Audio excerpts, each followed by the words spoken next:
Morning to all of you welcome to our career guidance. So already మనకి రీసెంట్గా EAMCET results అనేది came. So మనకి 3 lakhs above EAMCET అంటే agriculture కావచ్చు, ఫార్మ్స్ కావచ్చు, అందరూ కూడా 3 lakhs అబౌవ్ అప్లై చేశారు. ఓన్లీ ఎంసెట్ వచ్చేసరికి ఇంజనీరింగ్ విభాగంలో 2,64,840 మెంబర్స్ రాస్తే వాటిలో క్వాలిఫై ఓన్లీ 71% మాత్రమే క్వాలిఫై అయ్యారు. అంటే 1,89,748 మెంబర్స్ క్వాలిఫై అయ్యారు. సో మనకి ఎంసెట్ అనేది త్రూఅవుట్ ఏపీ కాబట్టి అటానమస్ కాలేజ్ అవైలబుల్, అలాగే deemed universities are available with SRM KL whatever it may, అలాగే నార్మల్ కాలేజెస్ ఆల్సో అవైలబుల్.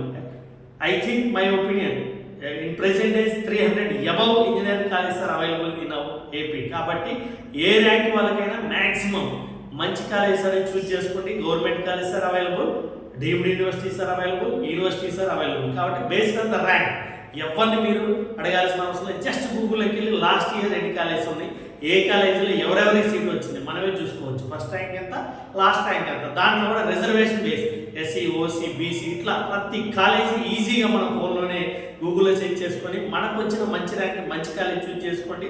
లేదు ఎక్కువ ర్యాంక్ వచ్చినా కానీ ఏ కాలేజీ వస్తే చూసుకోవచ్చు. ఎందుకంటే గవర్నమెంట్ అనేది ఫీజు రింబర్స్మెంట్ ఇస్తుంది కాబట్టి don't waste your money. Please ఎకనామికల్గా ఎవరైతే ఉంటారో వాళ్ళు కంపల్సరీగా కాలేజ్ సెట్ చేసుకొని మ్యాక్సిమం మనకు కావాల్సిన కోర్స్ అనేది వస్తుంది తెలియజేస్తుంది. Thank you very much. All the best.